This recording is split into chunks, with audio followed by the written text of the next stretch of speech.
O plano da salvação revelado. Como voltar para Deus antes que seja tarde demais. 1. A criação do homem, a origem do propósito. O ponto de partida para compreendermos o plano da salvação de Deus para a humanidade é olhar para o princípio, para aquilo que estava no coração de Deus quando criou o homem. Em Gênesis capítulo 1 verso 27 está escrito: criou Deus o homem à sua imagem, a imagem de Deus o criou, homem e mulher os criou. E em Gênesis capítulo 2 verso 7 lemos: então formou o Senhor Deus ao homem do pó da terra, e lhe soprou nas narinas o fôlego de vida, e o homem passou a ser alma vivente. Deus criou o ser humano de forma única. Diferente dos animais, o homem foi feito à imagem de Deus, Tselem em hebraico, ou seja, com capacidade de refletir atributos como racionalidade, moralidade, criatividade e espiritualidade. Ao soprar o fôlego da vida, Deus não apenas deu existência física, mas estabeleceu uma conexão espiritual direta com o homem. Isso nos mostra que a criação do homem não foi fruto do acaso, mas de um projeto cuidadoso. Segundo a Confissão de Fé de Westminster, a finalidade suprema do homem é glorificar a Deus e gozá-lo para sempre. Ou seja, o homem foi criado com dignidade e para um propósito eterno: viver para a glória de Deus, conhecendo-o, adorando-o e desfrutando da comunhão com Ele em todas as dimensões da existência. Você não foi criado para vagar pela vida tentando se encontrar. Você foi formado com propósito eterno, moldado pelas mãos do Criador e chamado a viver para a glória dele. Ainda que o pecado tenha distorcido essa imagem, o plano de Deus continua em ação. Que o Espírito Santo renove hoje em seu coração a certeza de que sua vida tem valor, não pelo que você possui ou realiza, mas por quem o criou. Volte ao princípio. Volte à origem. Volte para Deus, onde tudo começa e onde tudo encontra sentido. 2. A comunhão de Deus com o homem, vida plena em relacionamento. Após criar o homem, Deus estabelece com ele uma comunhão direta, pessoal e constante. Em Gênesis capítulo 2 versos 8 e 9, o Senhor planta um jardim para o homem habitar. E em Gênesis capítulo 3 verso 8, lemos que Deus andava no jardim pela viração do dia. A linguagem aqui é íntima, revelando que o Criador desejava um relacionamento diário, de presença real e profunda. O Éden não era apenas um local de habitação, era um espaço de comunhão. Deus falava com o homem, confiava a ele responsabilidades, como nomear os animais, e providenciava tudo o que era necessário para uma vida plena. Havia liberdade, confiança e proximidade. O homem não foi feito para viver isolado, nem para governar a vida sozinho. Ele foi criado para depender de Deus, para ouvir sua voz, andar em sua presença e viver debaixo da sua sabedoria. Essa comunhão não era imposta, mas fruto do amor e da santidade. Deus se revelava ao homem, e o homem respondia com obediência e adoração. O relacionamento era puro, sem medo, sem culpa, sem máscaras. Imagine alguém que hoje se sente sozinho, abandonado, desconectado da vida. A comunhão do Éden revela que o propósito original de Deus sempre foi estar com o homem, não como um juiz distante, mas como um pai presente. Você tem buscado comunhão com Deus ou apenas bênçãos dele? Que a sua alma volte a desejar a presença de Deus mais do que qualquer outra coisa. Que o Espírito Santo reacenda em você o anseio pela intimidade com o Pai, como no princípio. Antes da queda, havia relacionamento. Deus tem um plano que visa restaurar exatamente isso: comunhão plena com o Deus vivo. 3. A ordem de Deus e o fruto proibido, liberdade com limite. No coração do Éden havia liberdade.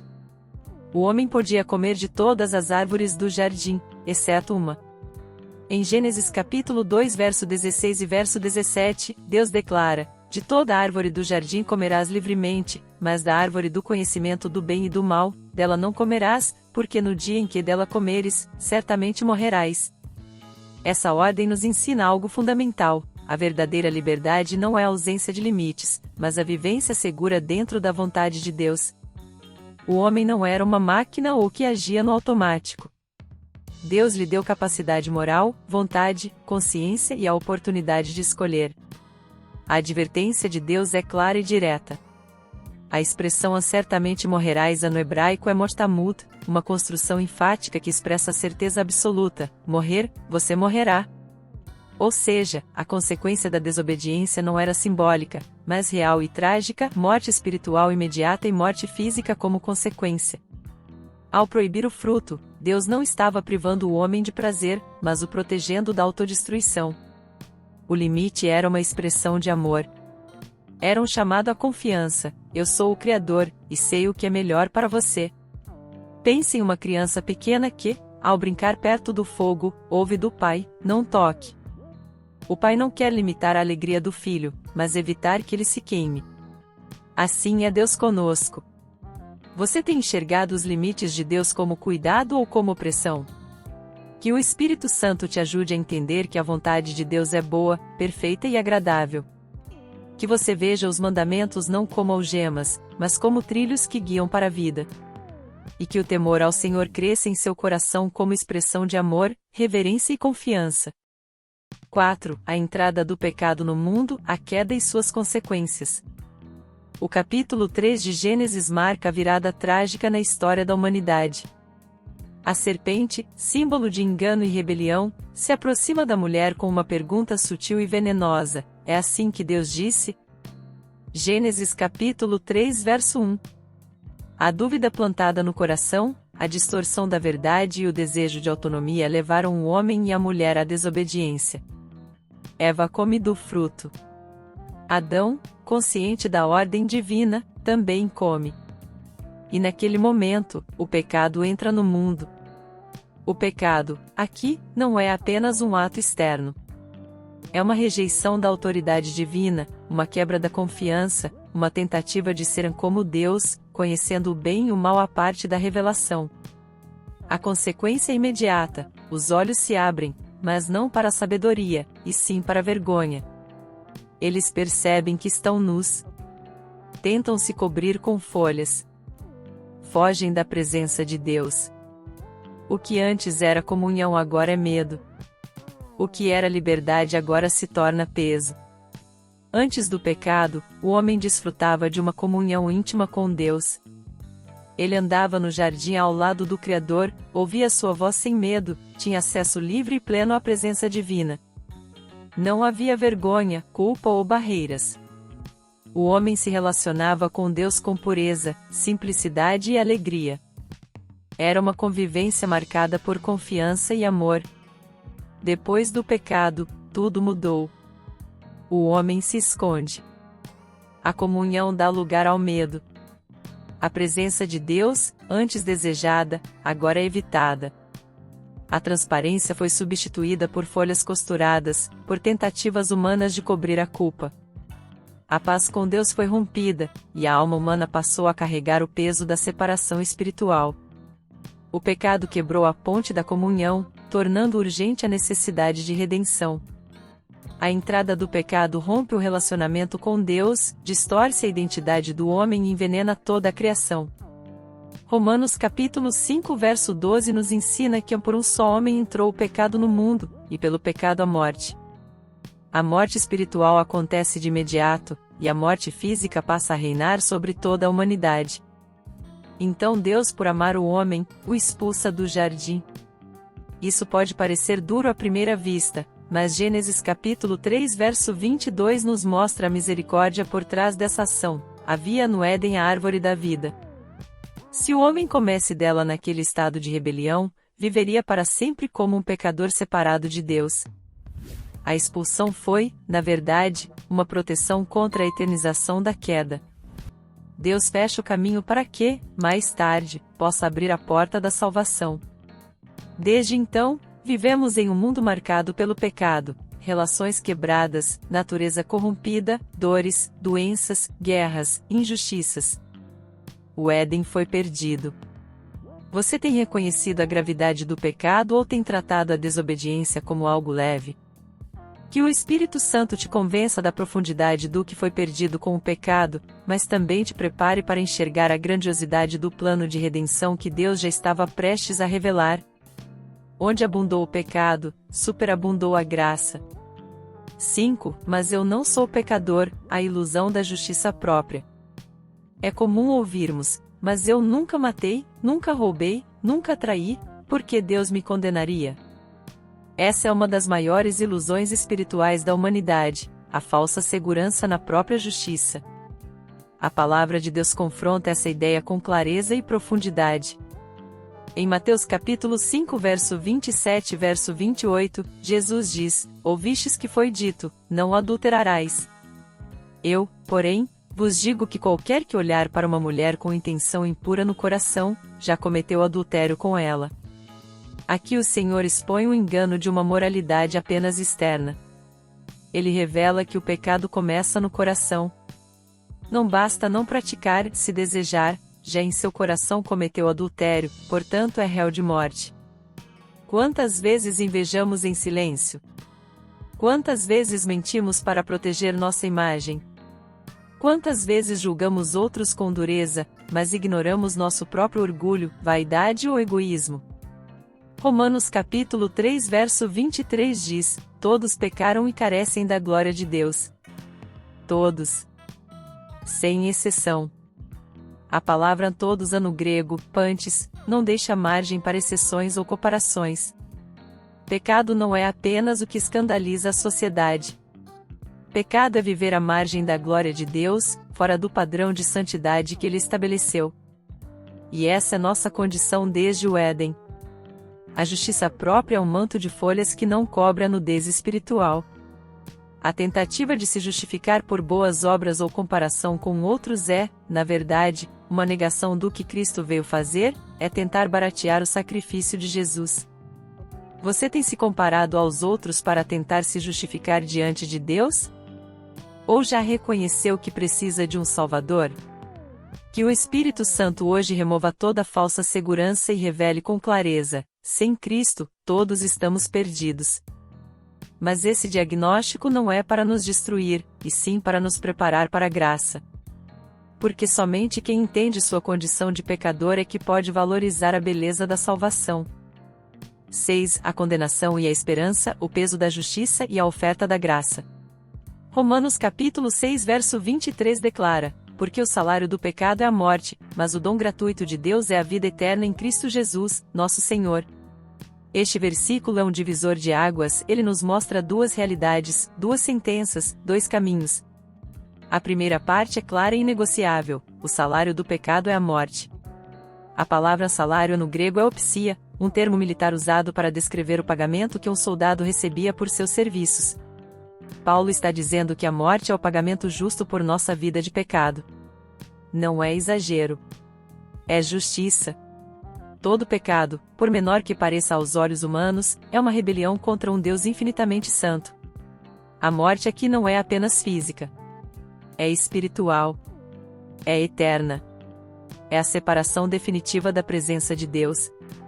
É o destino de quem rejeita a graça, tentando viver a parte do plano de salvação. E isso inclui todos nós, pois todos pecamos. O inferno não é excesso de severidade, é a justa resposta ao pecado não arrependido. Mas o versículo não termina aí. A segunda metade nos oferece esperança, mas o dom gratuito de Deus é a vida eterna. A palavra andon é charisma, um presente merecido, dado por graça. Deus não apenas nos mostra a realidade da condenação. Ele também nos estende a mão da salvação.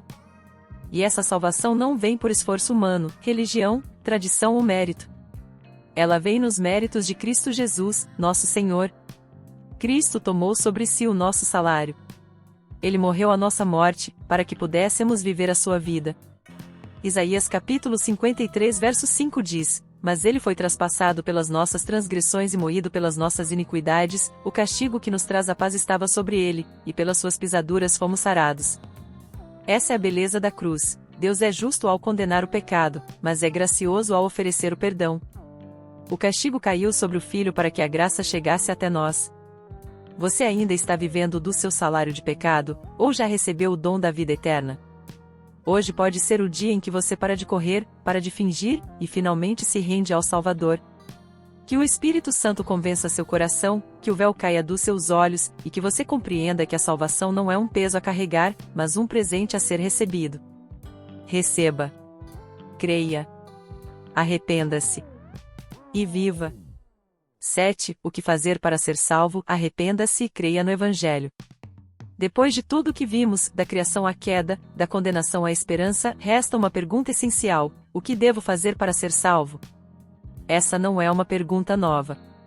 Em Atos capítulo 16 verso 30, o carcereiro de Filipos, desesperado, perguntou a Paulo e Silas: Senhores, que devo fazer para que seja salvo?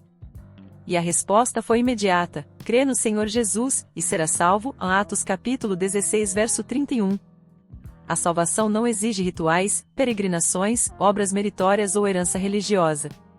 Ela exige duas coisas essenciais: arrependimento e fé. Arrependimento, como nos ensina Atos capítulo 3 verso 19, arrependei-vos, pois, e convertei-vos para que sejam cancelados os vossos pecados. E fé, conforme diz Romanos capítulo 10 verso 9, se com a tua boca confessares Jesus como Senhor e em teu coração creres que Deus o ressuscitou dentre os mortos, serás salvo. Arrepender-se é reconhecer que estamos indo na direção errada e mudar de caminho. É abandonar o pecado não apenas em comportamento, mas no coração. É admitir diante de Deus: eu pequei. Preciso de perdão, eu sou o culpado da morte de Jesus, ele era inocente e morreu por mim pecador, me substituiu naquela cruz, preciso de salvação.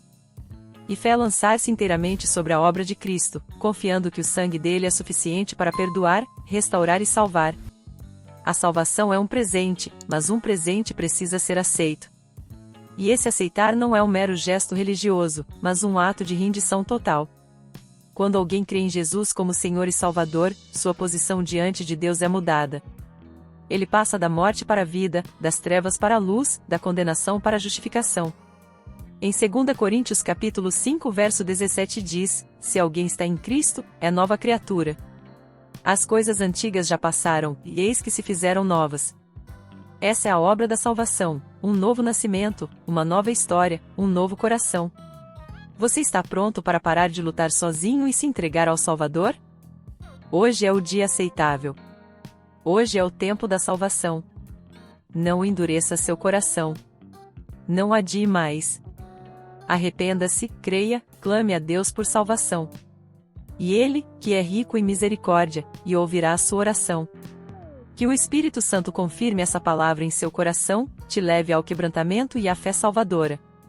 Que você experimente a verdadeira paz, a paz com Deus, por meio de nosso Senhor Jesus Cristo. Romanos capítulo 5 verso 1. Se hoje, ao ouvir tudo isso, você reconhece que precisa da salvação e deseja entregar sua vida a Jesus, eu te convido agora a fazer essa oração com sinceridade. Não são as palavras que salvam, mas a fé e a rendição do seu coração. Repita comigo. Senhor meu Deus, eu reconheço que sou pecador, que tenho vivido longe da tua vontade. Eu me arrependo dos meus pecados.